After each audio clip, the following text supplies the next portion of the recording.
with that, I guess it's time for Jimmy. Here's Jimmy. Thank you, folks. Thank all of you for coming. I hope I don't disappoint you. First thing I want to mention is that this is going to be just turning and buffing. We're not going to talk about all the other steps that go in this. We will have a program we'll get with Rob on a Saturday sometime in summer, early fall. I'm volunteering George and Dan and myself, and we'll do a program that has to do with all the other things associated with these ornaments. So if we have enough time at the end of the program, I'll entertain questions about that, but primarily this session is going to be about the spherical turning and buffing. And we're going to do it somewhat backwards. You see we've got a piece mounted on the Delta lathe. We'll do some attention to that and then buff it, and then we'll do some turning on the Delta lathe. First, I want to identify the apparatus we're going to use tonight. Of course, we have the lathes and the buffing apparatus over there. A pair of calipers, scale. For those of you that may not have ever turned pens or know about pen mandrels, a pen mandrel and a bearing bushing to use out of the tailstock. These are old-time Sears tools. This is a larger spindle gouge, a little smaller one, and then another one that is not out of the same set, but it's the same type of tool. It's a smaller spindle gouge. This is the one that I'll use a lot on the final spherical turning. A small skew, a small diamond parting tool, and then another spindle gouge about a 3/8 size. Also, a tool rest setup that I use. This is a little item I bought here. I wish I'd gotten it last year before I made those 15 or so ornaments at Christmas, but this is an excellent little square. If you don't have one of those and you're going to do some of these ornaments, I'd suggest you consider that. Also, I'll make a template when I do spherical turning, and that's how I get it close to being a sphere, by using a template. I have a set of sandpaper here that I use after I get my turning completed, from 150 to 1200. This has been kind of one of my keys to good finishing. I had read about it, and then we had a demonstrator here, the lady brain surgeon last year before, that you take and moisten paper towel or a cloth with mineral spirits or paint thinner, and after you sanding, you wipe down with this to get rid of all your dust that's on there. The items that I use in making these ornaments, I use Elmer's glue all. That's good. Got right there. I currently use Deft sanding sealer. I understand it's hard to come by now. I haven't bought any lately. And Johnson's paste wax. These are the type of ornaments that are made using the panels that George makes. He makes some great ones. Christmas scenes, portrait scenes, which if you've been to some of the last programs we've had, there have been programs showing how that's done. I made 5 of those this past Christmas for my grandchildren. Let's see, what next? I think I've covered most of that, and we can move on now to what I'm going to do next on the Delta. By the way, I'll show this now. Dan will tell you, do not throw away your ticket. Later in the program, we'll have another drawing on the tickets we passed out. After doing about 15 of these at Christmas, I decided I'd do things a little differently.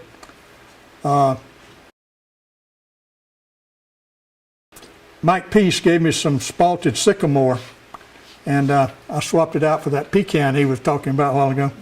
And rather than using one of George's panels, this has pieces of spalted sycamore with a backup of a piece of black veneer.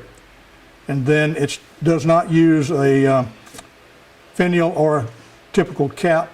It's a little easier to make and quicker to make, and if you're not into making a lot of finials and caps, you might consider making an ornament like this. So this will be our giveaway tonight. How did you do the black cap on this? Or are you going to talk about that later? I may answer it now. These are the various steps. This one being the one that went here. This is a rough block. When you start this, and I'm not going to go into a lot of detail on this, probably about 4 inches by 3.5, so that you can 4 square it down to, what is it, George? 1 3/4 by 3.5. This block has been marked. This one's been drilled. This is one that has also been drilled and hollowed. I don't know if the camera can pick that hollowing up. Once I get started, I'm going to ask Dan to pass these around, and you can look at them and however you want to. Just pass this one around first, because that's the one I'm going to be using right away. This is one that's already glued up. This is one that George did the Georgia Tech and Yellow Jacket. He used Yellow Heart. It also has the, what do you call it, behind it? Veneer. Yeah, veneer. And like I say, this is the one that went here. We'll be sanding this off and then buffing it in a few minutes. This is what we want to end up with today if I can get it done in time. We'll pass these around, if you would, one to this side and one to this side. That's one of the more perfect ones that have been done. It just worked out that way. And pass this one around, and let's get it back early on, okay? Okay, what I'm going to do now, this is one that has been prepared and turned, and it's had a coat of the Def sanding sealer put on it. In fact, I put a second one on it yesterday. I sand this initially to 1200, spray it, raise the grain, sand it with 800, and we're going to sand it now just briefly and take it over and put it on the mount it on a holder where we can buff it.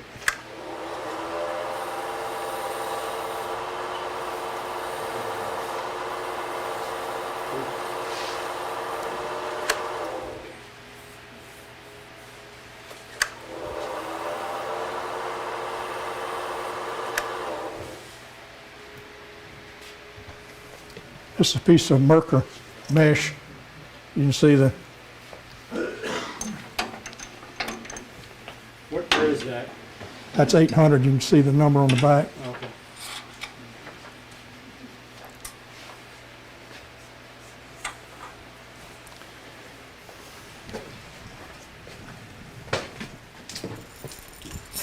What we're going to do is mount this on just a piece of threaded rod so we can hold it good. Buff it with red triple E, white diamond. Then we'll hand coat some Johnson's paste wax on it. Let it glaze over for a little bit while we're doing something else. Then we'll buff that, and that will be the finish. Now, those that are being passed around, those were buffed before Christmas, and I started to rebuff them again, but I said, nah. So they're the finish that was on the ones that we finished at Christmas time.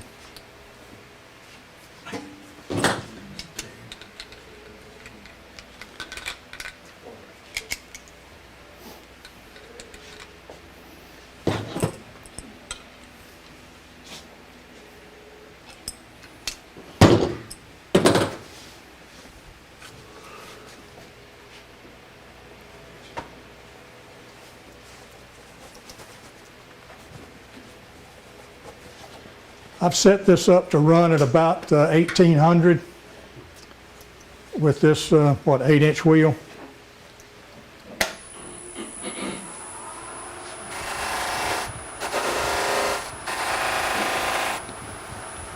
Well, I got to dress it first, Jimmy.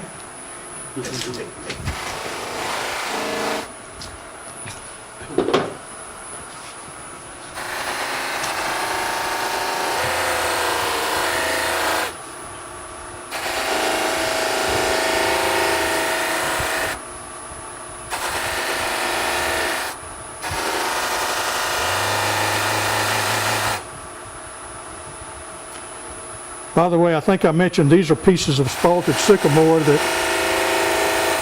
Mike gave me a while back. You can change direction on this to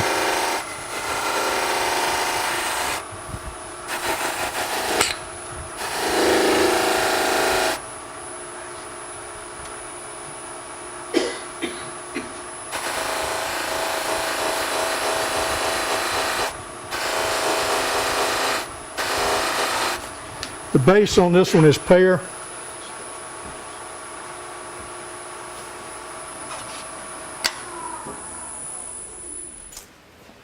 George, can I have a piece of your paper here?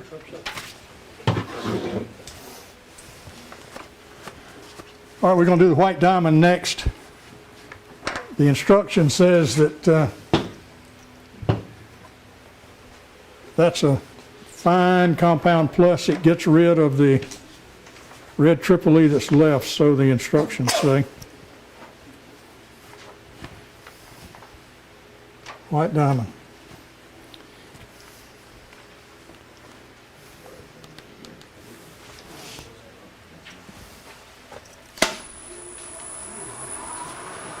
You don't need a lot of the white diamond. A little bit goes a long way. Sorry about that, George.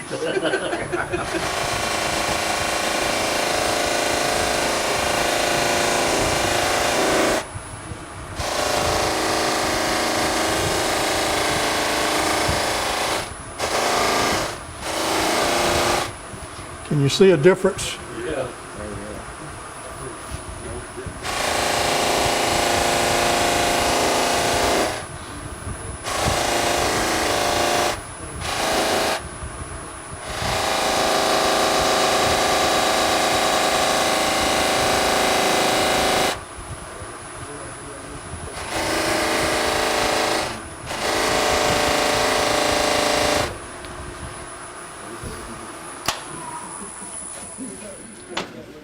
We have some paper towels over there anywhere. I think I've got one. Top shelf, that's over right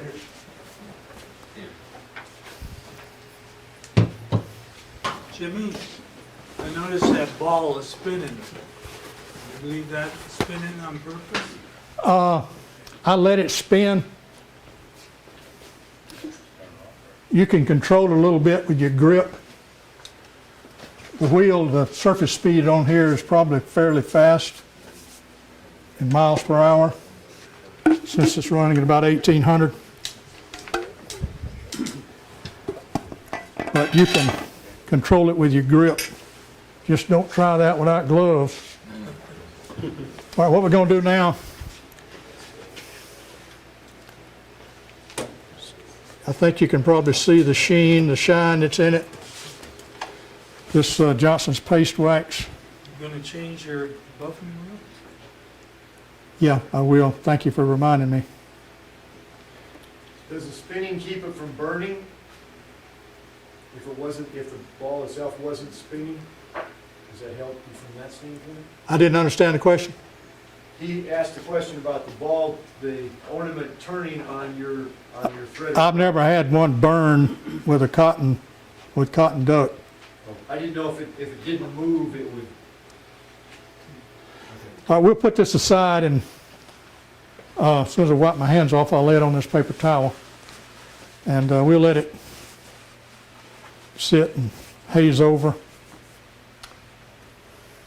When I was doing a lot of furniture, I was using McGuire's car polish. Uh-huh. It gives a great shine, and it's easy to use. I've heard folks recommend that, yes. Yes, McGuire's. I've used this for years and years and years on everything from furniture to shotguns. Okay, Bill. What'd you say, Bob? There's a number of McGuire's. Swirl away is one that's for after you finish buffing out a finish using a grinder. But I think there's a dozen or 13 different grades of it.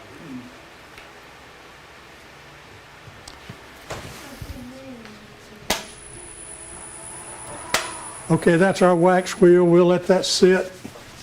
Now, I need the piece back that was a square that was glued up. Thank you. There are two of these. This is the manger scene with the Star of Bethlehem. Before Christmas or after George and I were talking, he has been a driving force with me to do these. In fact, if it hadn't been for George, I probably would not have done the first Christmas ornament. Thank you, George. Hadn't been for him, I wouldn't have made it. I need to stop here and think a minute if I'm at the right part of the program. Give me a break. Anybody have a particular question right now?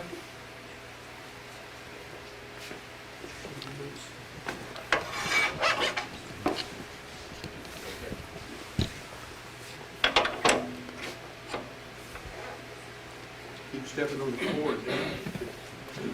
One safety item I want to comment on. It's been mentioned before, we'll mention it again, but that has to do with lathe speed. Mike brought it up in one of the programs he did. I've done it before. We're going to do it again tonight. But the general guideline for lathe speed is the multiple of your diameter of whatever you have mounted on the lathe times the speed that you're going to run should be between 6,000 and 9,000. So we've got about a 2.5 inch piece here. We're going to run it about 2,500, so we'll be on the low end, so we should be okay with that. One other thing I'll mention while I'm thinking about turning now, when you're doing one of these and when you start rounding it over, you're dealing with side grain, end grain, aspen, walnut, ash, pear, whatever your base block is. So you're dealing with several different kinds of wood. You need to do what the first thing that Jack Morris told me when I started learning to turn, learn how to sharpen, because this is where you need a sharp tool. And Jack has really been a help to a lot of us. All right, we'll work on making a cylinder out of this.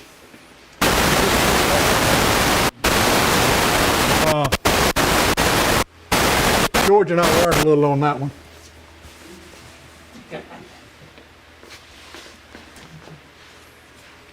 All right, now what I'm going to do now, I'm going to make this into a cylinder. I will probably make axles on it also like this, do some practice arc turning, but I use a template that when I get this finished diameter, if I don't have one already made, I'll take a piece of cereal box or Coke case or something and make a template that's like this, and then I'll use it to do my rounding. How big a round circle is that? This particular one is like a 2 1/8 inch diameter. I use millimeters most all the time. I've got this one marked at 26 millimeter radius.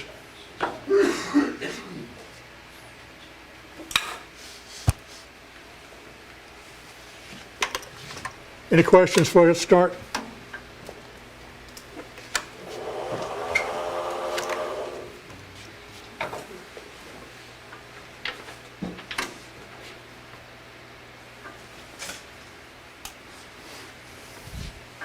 Most of you turners know what I'm doing now is trying to get this tool rest exactly where I want it for that particular tool I'm going to be using.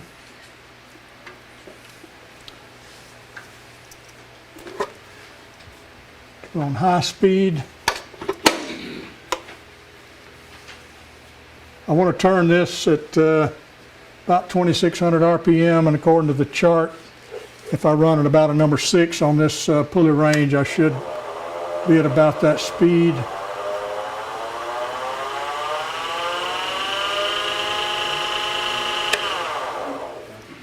We're clear. Sure everything's locked down.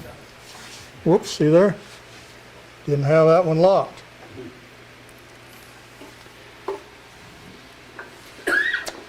All right, we're going to start off with this larger spindle gouge.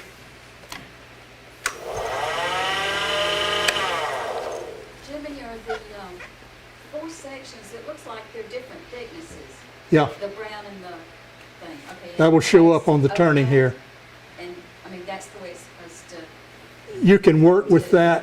as opposed to having them all the same thickness. George planned it that way.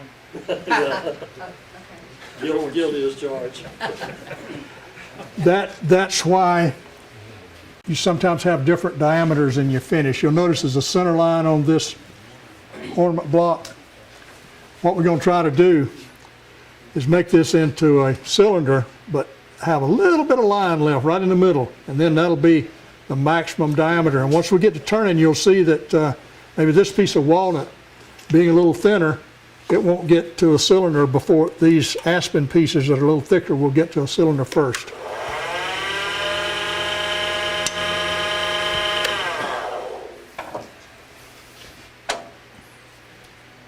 One thing you have to watch about these handles on the latch there.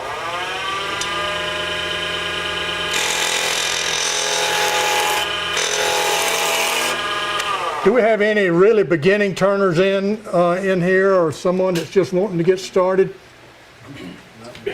We have a scroll saw that's just got a lathe. All right, I'll make this comment because I can remember when I first got started, I had all these questions and they never got answered really until I asked one. But what we're doing here, we're starting in the middle and going to the outside. You do not want to start on the outside and come in. Plus, we're going to ride the bevel on the back of this tool. We're going to bring it up and down till we get just a little bit of sawdust right here, and then we'll know we're ready to go. Well, I like my tools. I don't want to break them, so you'll get a real big catch. I hope I don't demonstrate that tonight.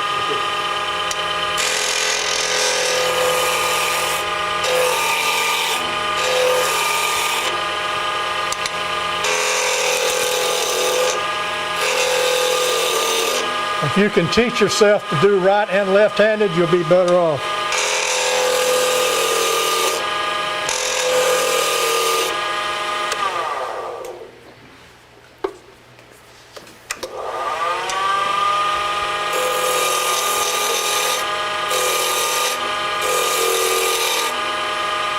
Hold the tool high, bring it down to the bevel. You see a little bit of sawdust.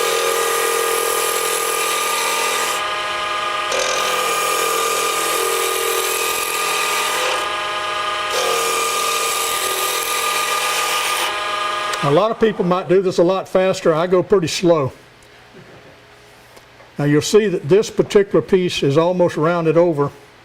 This walnut is not yet. This one is not. This one is not. I stop frequently to look, and you'll see that tonight. Some of you already know these little holes in their edge are acting like they were put there to hold that piece in place during glue up, and had a little brad holding it in place at that time.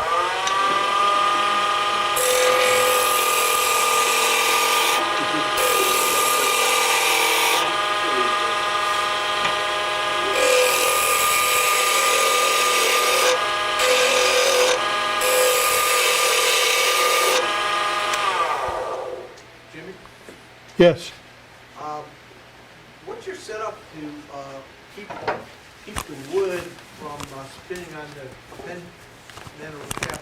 Do you have the rubber washers in there, or what are you using for friction in there? This is a pin mandrel. These are comfort pin size bushings, which are about the largest bushings that I have seen. In fact, I think I bought these out here one day just for this. This black one is a bushing, I believe, for a slimline pin, and this pin mandrel example has like 5, but I prefer to use the comfort pin bushing. It gives you a larger. So you're not using the rubber washers at all? No, I'm just using pressure of the tailstock. Thank you. Probably up for a second and see what we got loose on that camera? Every time you move the camera. Yeah, that's fine. Okay, I'm going to mark, We can edit this out, we've got Dan. a thinner piece of walnut here. Any other cords or anything loose up there? Every time you move the camera, you see it flickering up here. No, I'm not- adjusting the just tool rest to closer to the work. Everything good? Our pencil line is gone off of this plate. It's still here. It's gone off of this one. It's gone off of this one. But it's still a little bit left. So what we're going to do,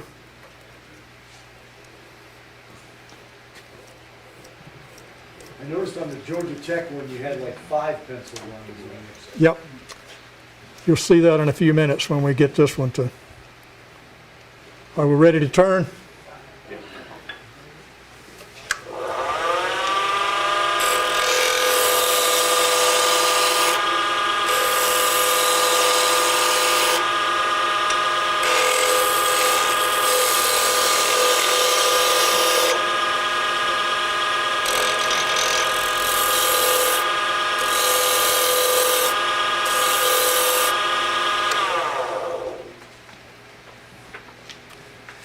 Still a flat spot right here.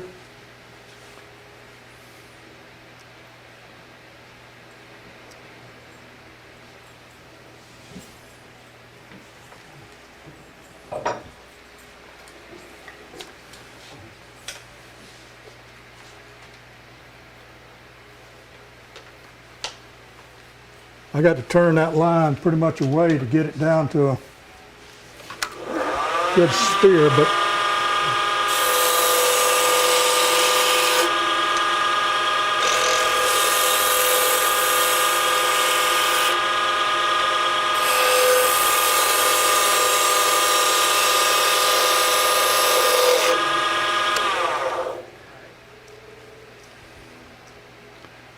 there's my reference line I made. It's about gone. That's going to get turned away anyway. So now, just so happens that the center line that was on here originally, like it's on the Georgia Tech one and some of these others, on the manger scene, it is right about Mary's hand there, and let me verify that. We got 25 meters, 25 millimeters, whatever the heck it is. And there's 12, so we're within a millimeter. I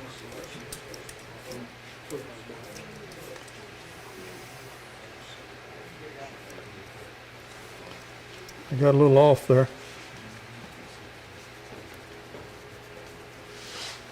What does it matter, Jimmy, whether you're a millimeter up or down?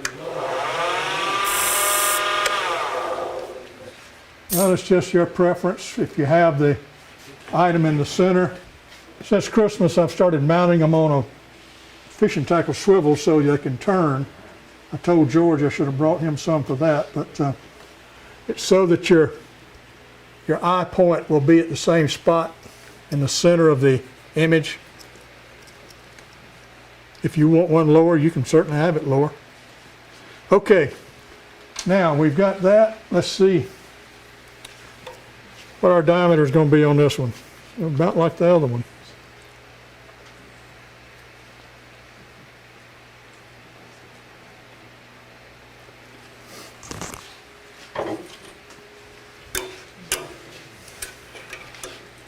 I think it'll be your maximum size in the middle.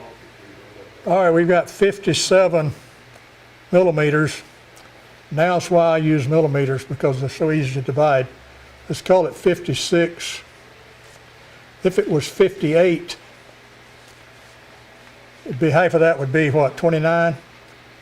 If it's 56, half of it is 28, which is nearly 3 times 9. So we're going to go with it being, we'll call it a 56.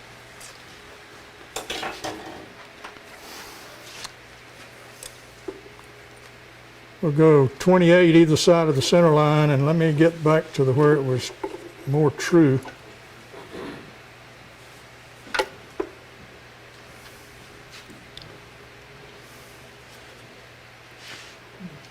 I'm gonna put it on 27. There's the end, there's the first 9. Here's 18, the second 9. So right now, in dividing this up,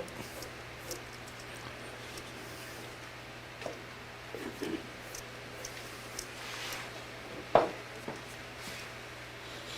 think that was my other mark right there.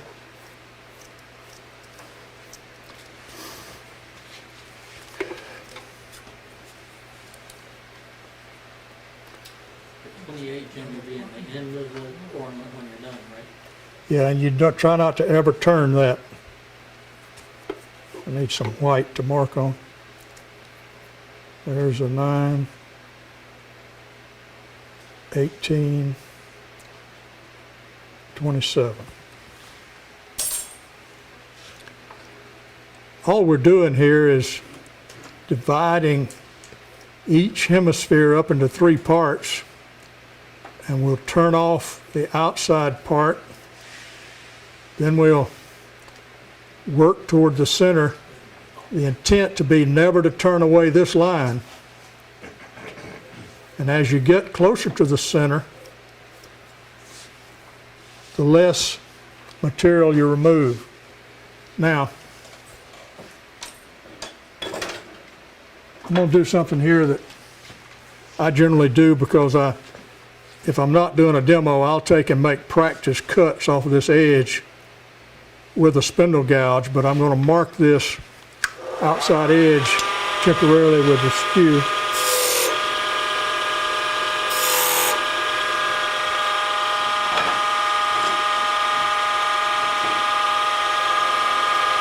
Now I can make a rolling cut here with this larger gouge, but I've learned it's dangerous because you can get a catch in a hurry with that one. I'm going to step down to a smaller one. But what I'm going to do here, I'm going to draw the gouge down, rotate the handle up, and the very center of the gouge, I'm going to point at the center line of the axis.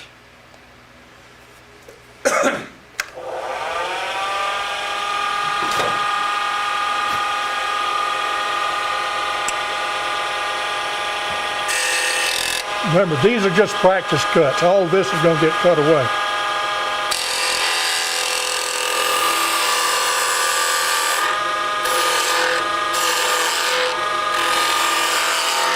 But if you do enough of these, you'll kind of learn how to make that arc.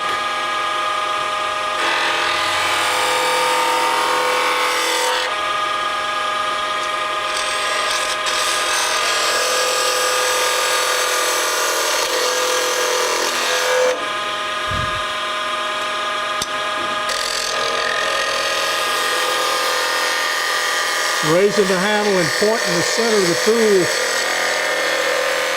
toward the center of the pin mandrel. And that is basically the same cut that'll be used the whole way through. Just as you get closer, your cut is a lot more particular and usually a lot thinner, for me that is.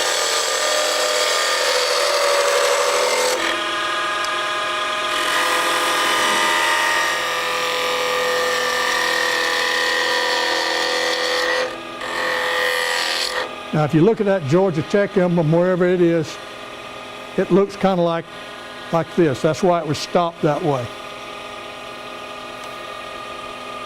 This tool's getting a little hot. Since the bevel is rubbing, I'm going to stop this and go back over here into the buffer and see if that wax makes a difference.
too bad.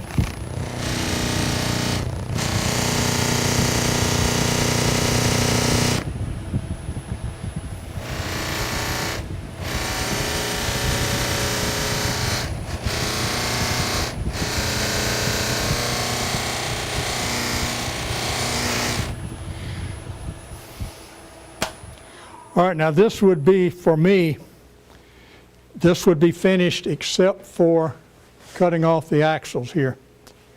Now, we've got one of these back.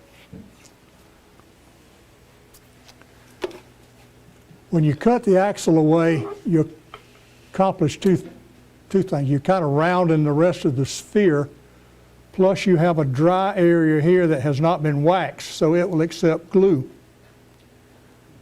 If you go to make a cap and a finial, you're ready now to take them out of the drawer where you made them last week and glue them in. And you'll wind up with, you know, cap finial. Drill chuck. Now, mounted in the lathe. This one, tailstock to get it centered just right. Was formerly like pair this off. Dan and I got to talking one day when we were walking and skew. Glue in your bottom piece. It shows in the bottom of this one. And then, I was trying to remember the exact step I did. I think I had enough of this sticking out that I was able to pare this off down to the dimension I wanted. This is a little metal cap on there that I got from Dan. He had some ornaments he was using at Christmas for inside other ornaments. That one like the old glass bulbs. Yeah, I don't know if you noticed my inside out arms had a little glass ball in there. Well, that's the cap that took off those glass balls. Now, normally what I do is, like I say, is put this back on the pen lathe and cut these off. I'm not going to do that tonight. Jimmy, Yeah. when you hollow these, you obviously must be mounting them sideways to hollow them? Yeah, Is that correct? this one? Okay. So you can, what I did on making this one was to take and make a very small 1/4 inch dowel, plug this hole so I can mount that either in a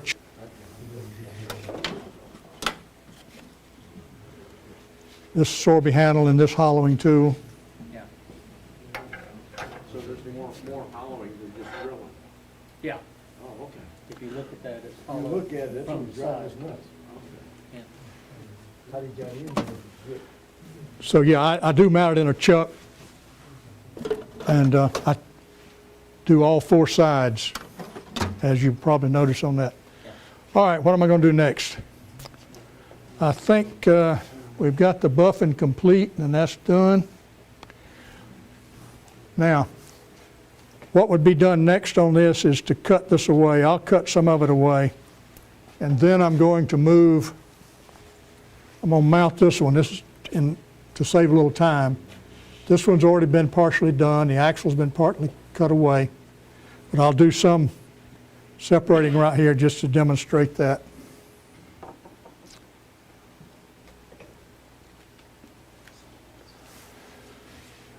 Diamond parting tool.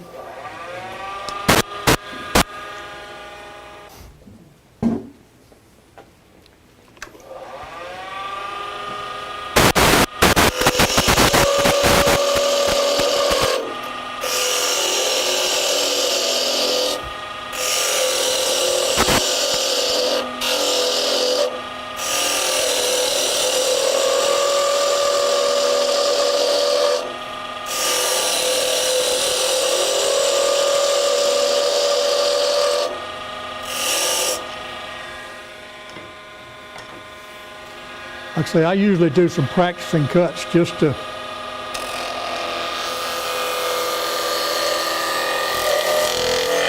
keep muscle memory fresh. Take off some of that shoulder. And if you have a badan, I suppose that would work. I don't have one.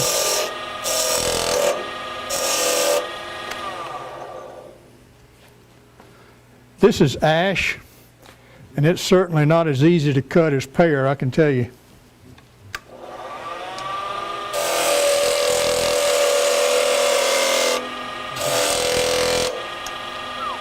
Hard. All right, we're going to stop with that. I didn't bring a, guess what? George, I found another staple. I didn't put it in there. I know. That speed steel will cut it right off.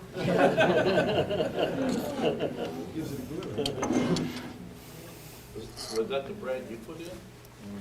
No. Well, that may have been because there was one That was about that location. I had marked on here.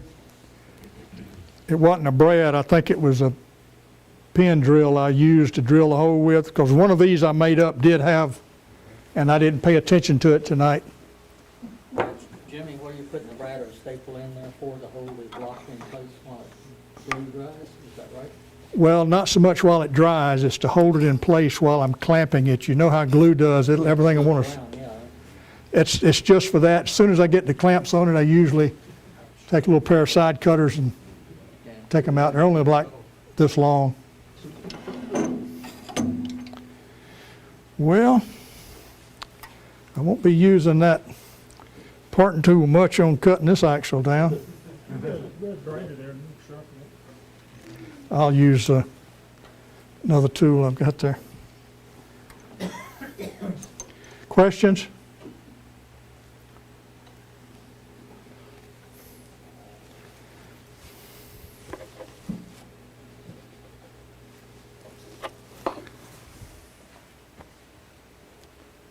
Where'd my template go?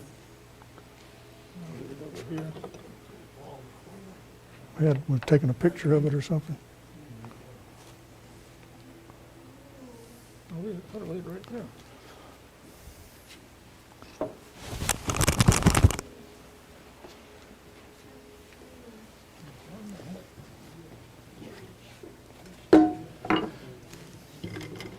See if you run across, I think I got another one. One thing I forgot to do when I sanded that piece up here to start with before I buffed, I meant to wipe it off with this just to show you that it picks up that stuff.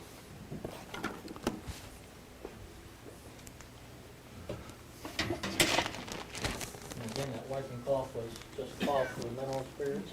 Yeah, well, my can's labeled paint thinner. I don't know where that thing went. We didn't pass it around, did we? Template. A little Oh, here it is. Here it is. Circle template. underneath there. I try to turn it with the red side up. That's like me looking for my pencil that's behind my ear. Okay, here we go. We got kind of close on part of that. This is not the one I was using the other day, but it'll work. We're, that's 2 1/8. I think I'm going to go for the 2 1/4.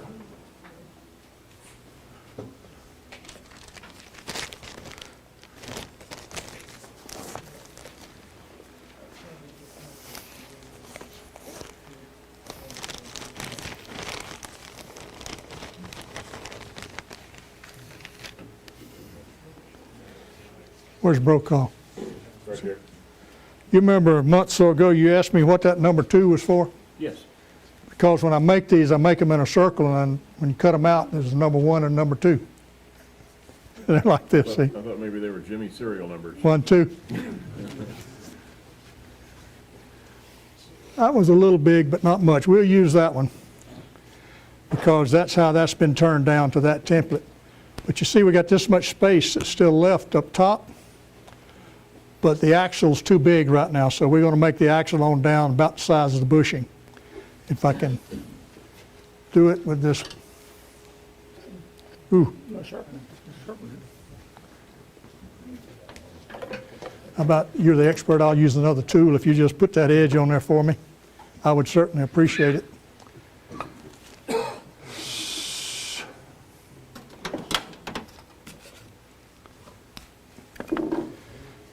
This is the same as one of the other tools. It's just sharpened to a lot sharper.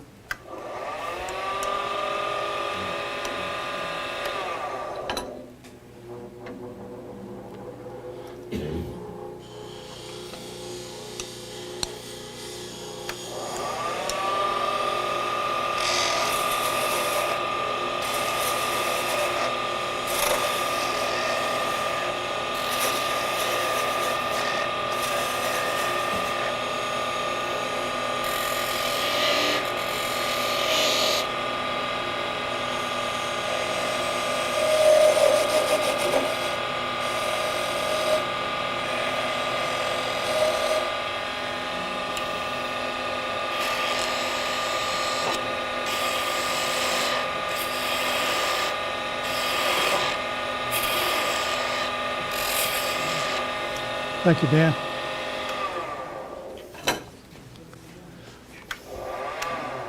I sharpen, but I can't do it like Dan does.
Okay, that's down to what will be the final. Now we start the fun part, taking this edge off. And you see we've got this much space down to the axle and maybe just a little bit more here. And between here and here, we're touching. We got space there. We're touching here. And we can take there. So this is the way I do it. There's other ways to do this. And in fact, there's a new device out. I say it's new. I saw the program for it on the internet the other day. And in fact, Carter is marketing it to cut spheres with,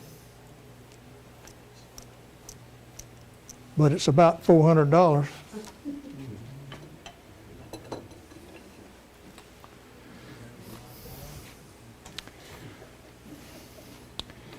All right, this is where the tedious, thin, small cuts come in, the way I do it. And you know, that's just the way I've just started doing it. So I ride the bevel.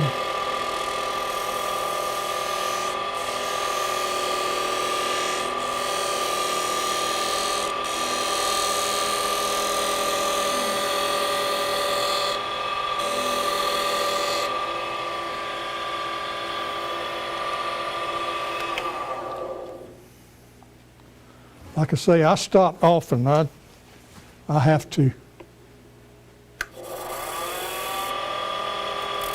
I'm going to be cutting between those two marks.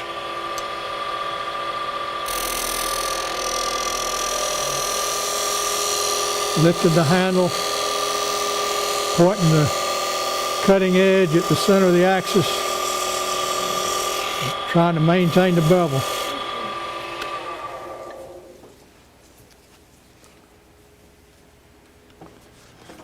And we do it again, and it goes, you do this until you have worked your way back to here. So everything we're doing now is just repeating itself. So you see, the thing about it, we've got our curve though, and we're going to try not to ever cut away much of this until the very end. We're holding this over the center line of the pen mandrel, marking here. We could take that on down a good ways. We'll probably go to there. And this one can go from here to here. Shouldn't be using that one, Dan. I got the other one right here.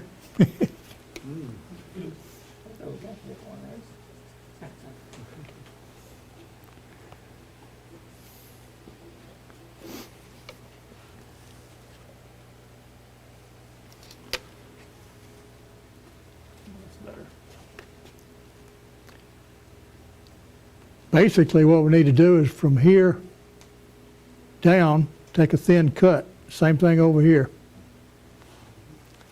When this part gets down to touching the axle, it should be pretty much a sphere, because this template was made with a circle this size with this portion cut out of the diameter across here. In other words, if we put two of these pieces together, what I do with it. Number 2, number 1. Yeah.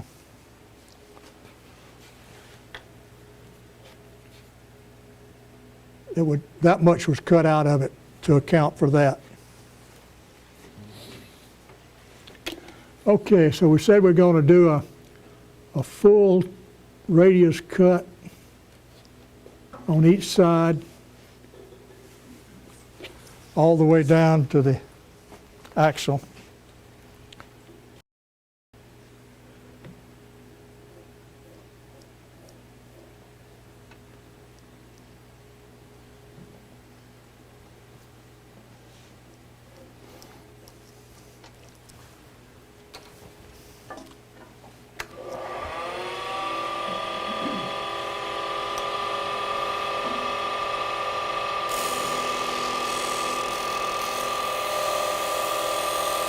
And I'm looking over here.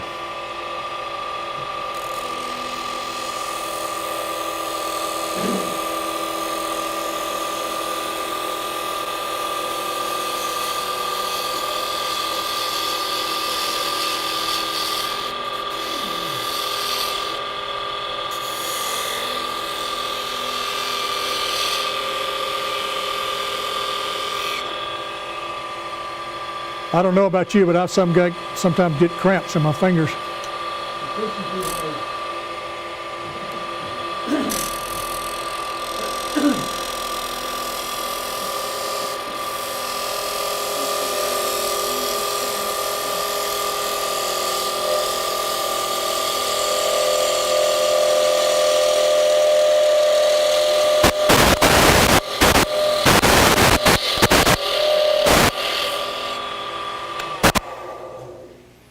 We're beginning to get that shape.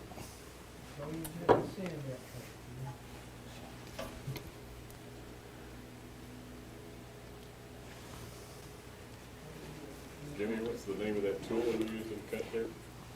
This particular one, Yes. this is a spindle gouge. It was a part of a Craftsman set many years ago. This particular one was with the tools that George had when he got rid of his lathe. I have one just like it, but I ground it to a different point.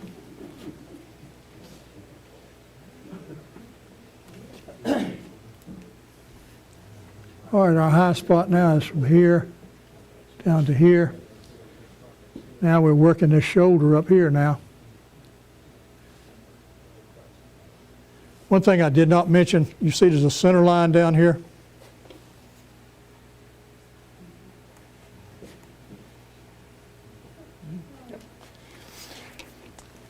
when you're using the template, match that line up with the center line of your ornament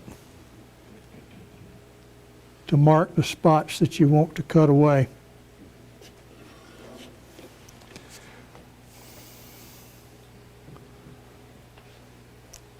Is the center part of it already cut out too much, Jimmy? Is that the reason we got such a flat area that we I'm sorry, I didn't understand. where your center line is that cut out too much there, the reason you got such a flat area in that top? No, what we should wind up with is an arc beginning right here and following this curve. This part's going to get shaved away.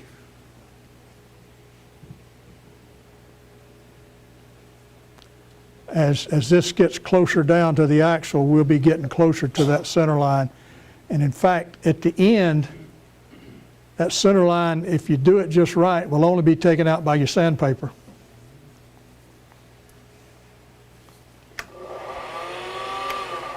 What was I doing? Here to here?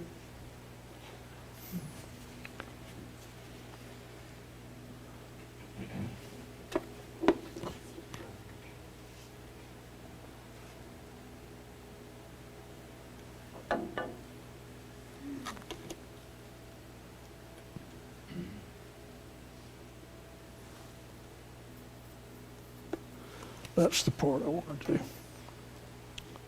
to. And again, this is repetitive stuff.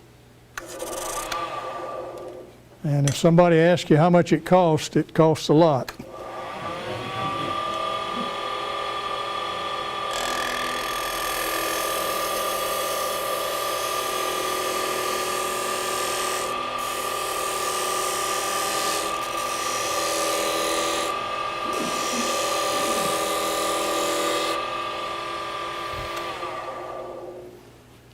And as I said before, I do a lot of starting and stopping to. The center line looks good. This curve still looks good over here for now. I'm going to take some more from here and here.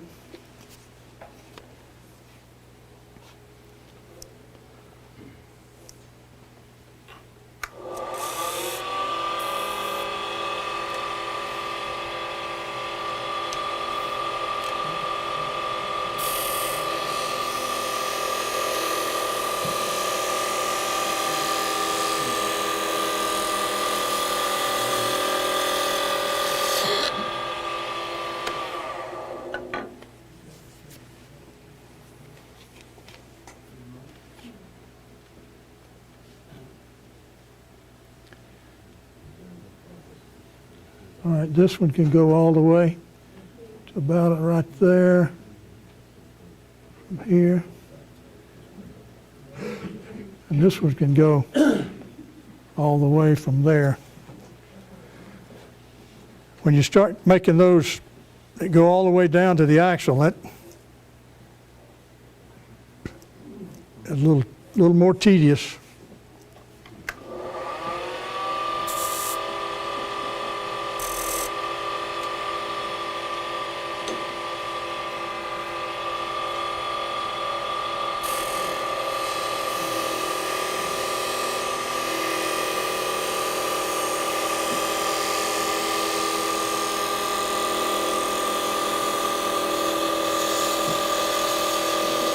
Got a little thick cut there, I didn't.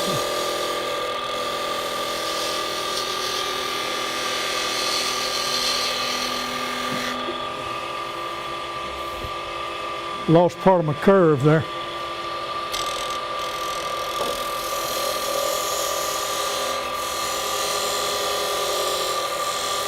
That's another reason to take thin ones.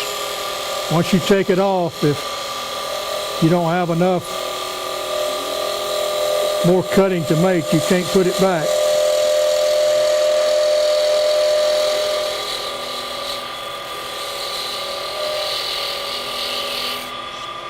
And that got a little flat on me also.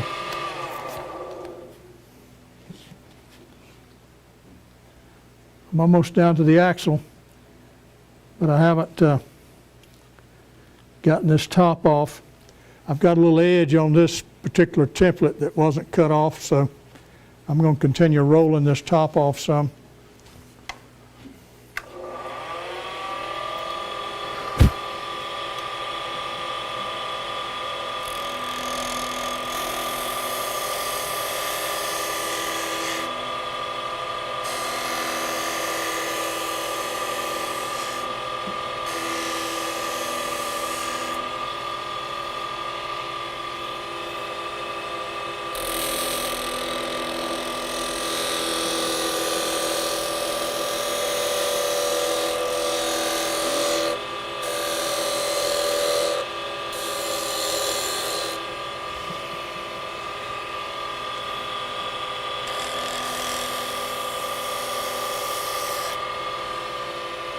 Somewhere along here you'll get to the point that you'll say, well, that looks pretty good. I think I'll just sand it.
Well, that curve turned out pretty good.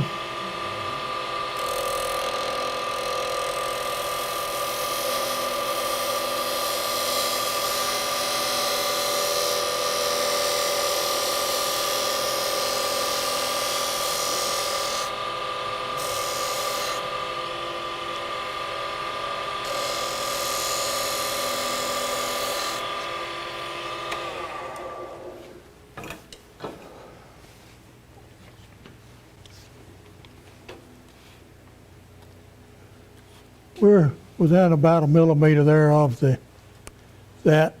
We can take a little more here and here.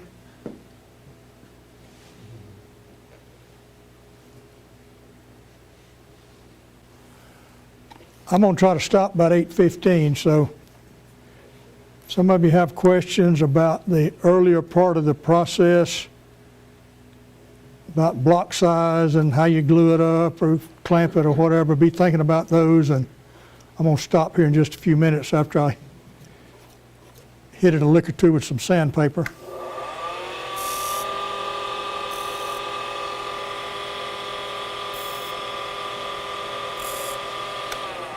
One thing I learned, after you mark it, check it to be sure that you marked it in the right place.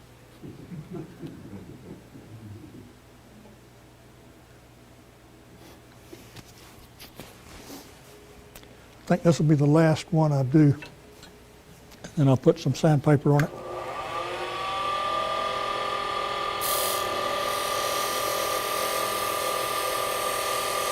I don't want to take very much. This is where that end grain comes in. You're coming around this curve and you're going from flat grain, side grain to end grain.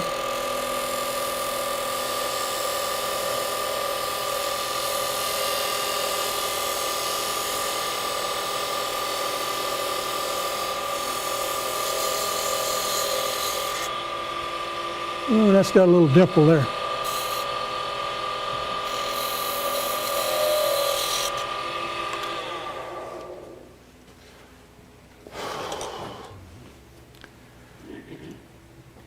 My mother had a saying when all us kids were growing up, there were several of us, Get out. learn when to leave well enough alone. What was the saying? I interrupted you. I'll repeat it. The saying was, learn when to leave well enough alone. That's well enough.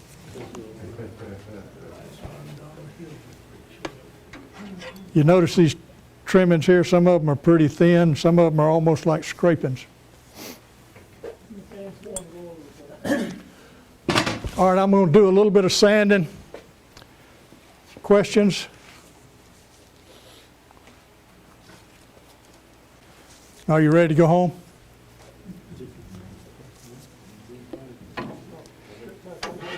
Jane, did you see what you wanted to see? I don't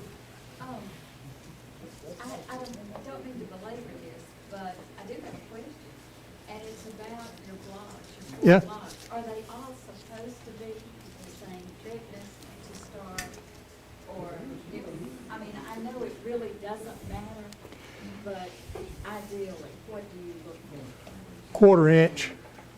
All of them, Yeah, like, and not just the light on?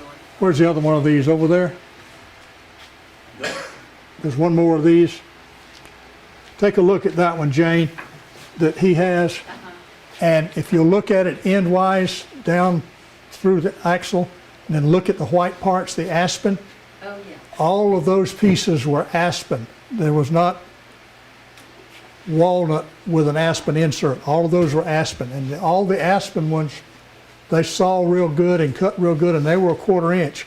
And if you'll notice on that one, your spaces right here are almost identical because they were the same size and everything.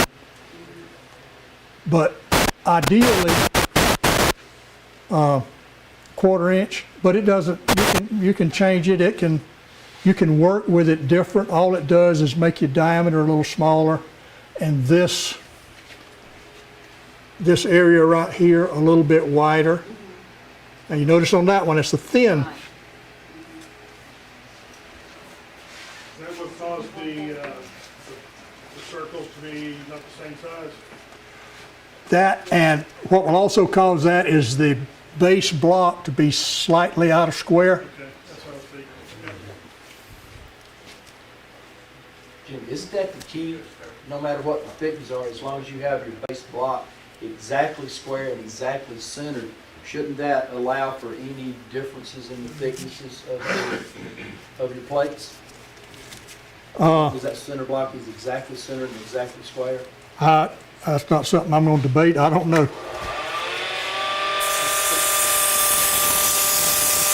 I just know what has happened from what I've done.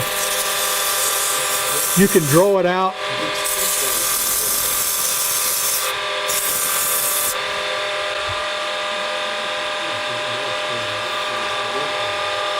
There you go. Take a look. That's a layout. That's one of the first. You want to do that for your holes and your.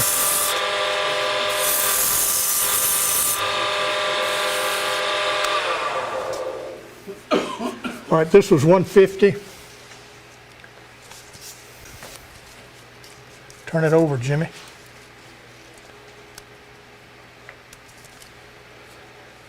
$240, $320, $400, $600, $800, $1,200. That's what I use. All right, what's next? $240.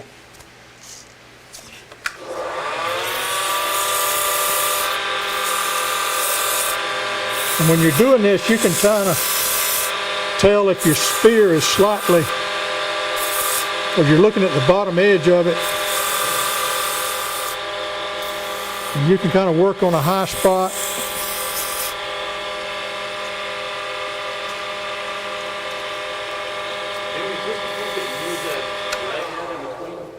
Is this where you use a paper towel with a paint thinner in?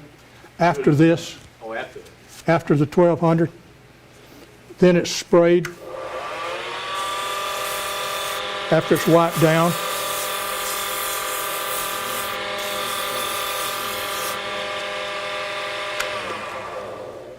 Jerry, I believe our mark is about gone. 400 here.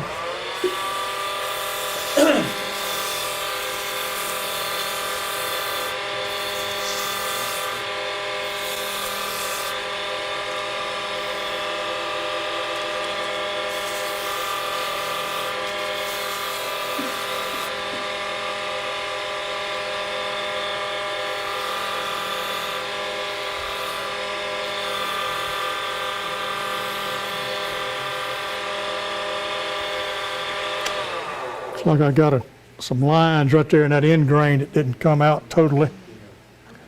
Sometimes you have to go back and do this more than once.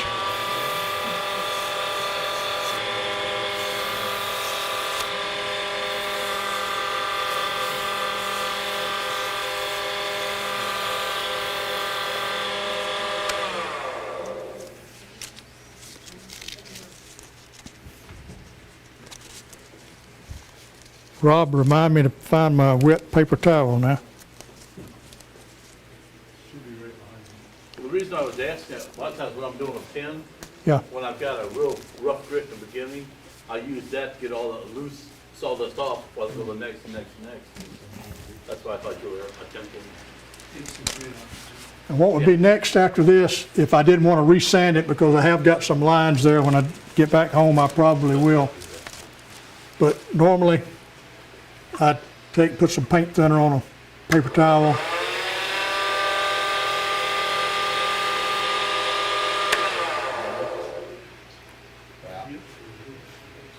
Did that show up? Yep. Yep.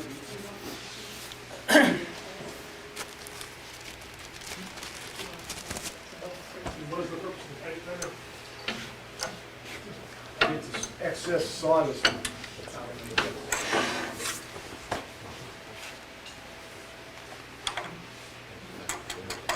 Got a knockout bar. I didn't put one out to start with. We don't have the box.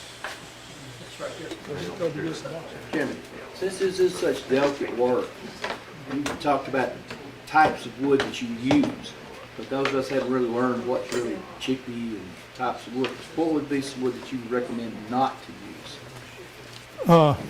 Like Mike Peace was saying tonight, I've used pecan for some of the inlays, but I wouldn't use pecan for the block.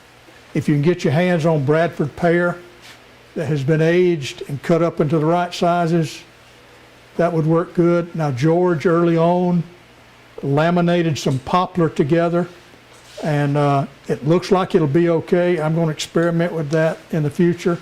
He made a block out of poplar, 3/4 poplar he bought and just laminated to make a block out of. It would cut easy and good. I don't know, maybe if you got your hands on some holly that would be white, and if you had walnut, I don't know what thickness aspen comes in, but it makes a pretty white color according to what George does. And Bill Baker had a comment or two he wanted to make about an ornament that he had done, and George had some papers that he could give you and share with you on various silhouettes that are available that George makes. And there are a lot of us in here that had grandkids. I was very pleased with the set that George turned out, that I made ornaments for Christmas this past year, and they make great heirlooms. So George does some mighty fine work on those plates. Questions? I might say Mark Chalet also did some of his grandchildren too. Not a question, but that depth lacquer sanding sealer, you can't find it retail anywhere. But I went and Googled it and found 5 different websites that had it. And there was one of them, I can't remember which one it was less than $6 a can, and if your order was $35 or more, it was free shipping. I bought all Snellville had in Lowe's. That's a lot. The reason I like it is because it sprays in a fan. Jack or somebody suggested it to us one time, and I started using it. Yeah. It's available at just about every Ace Hardware here in town.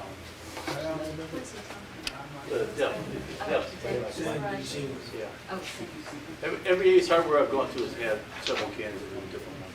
Well, you didn't They're tell like me. $8 a can now. He was keeping his I didn't secret. want to, you were talking, I didn't want to interrupt during the thing there, so I have voices coming from the crowd. Glad he didn't pass. Yeah, You've been told not to. Someone had asked earlier Tell him to shut up. about the rough block size. The finished block size that I make, or that I've gotten Dan to 4 square for me, is 3.5 long, 1 3/4 wide, square. Your rough one should allow you at least 1/4 inch on either side, so your rough block, if you're gonna make it out of a single piece, 2 1/4 by about 4 inches long. That way, when you 4 square it to make one of those that's passing around, or that one, Does Dan have some secrets on squaring those things? he's good, yeah. He'll demonstrate it when you demonstrate making the Yeah. inlays. Do you make like, you one that does that part, do you make like a long piece and then chop them up? Just take that, square it. Square the small pieces? No, that, square that piece right there. He could, if this was an inch longer, he could take and do this, or possibly do it as it is.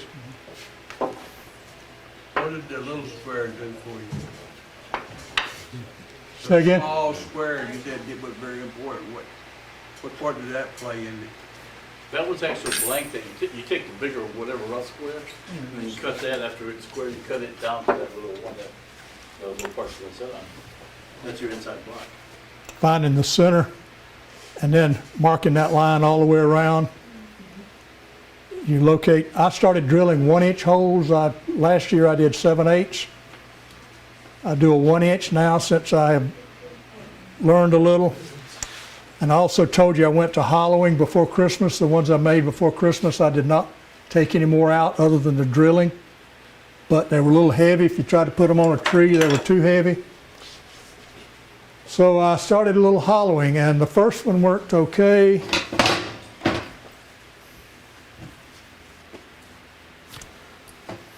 I've got another one somewhere. What'd I do with it? Oh, you're gonna pull this drawing down? Yeah, when you're finished, we'll do it. Go ahead. You can do it. I'll look for that piece I was Okay, while looking. Jimmy's looking for that, we'll draw for the door prize.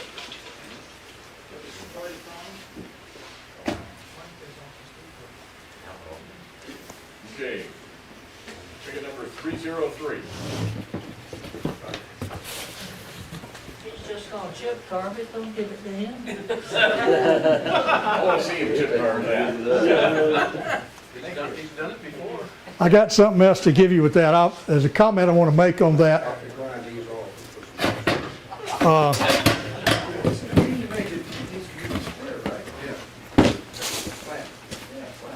couple of years ago, Jack gave us a tip that you could go buy some fishing tackle and cut the barb off the hook. So that's what I did with that one. But this is a little nicer hanger if you want to cut that one away and put that in the swivel. This was my second attempt at hollowing, George. You got it thin, that's fine. I plan to put a backer piece of paper in there and fill that with epoxy, but I'm going to use that one. Yeah, just put light inside. Yeah. Have you ever used any like crushed stone, like turquoise or anything like that? I've been wanting to do it, I haven't done it. Yeah, I bought it, but I haven't done it yet. I forget the name of it, but yes, I bought it here and I've used some of it in a bowl I made, yes. I want to do that, I haven't actually done it. Okay, well, I'd like to thank Jimmy, and like I say, if anybody would like to have a nice snazzy shirt like this with your name, instructor, and the GWA Woodworking logo on it, just come up and tell me you want to do a demonstration, and you'll get one yourself. I challenge our members. Oh, thank you. I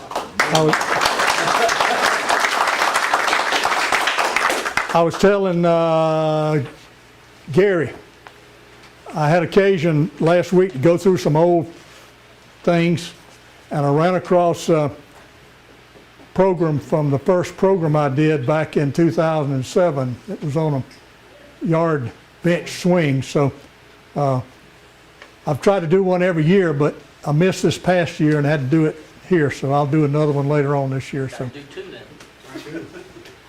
thank you all for being here. You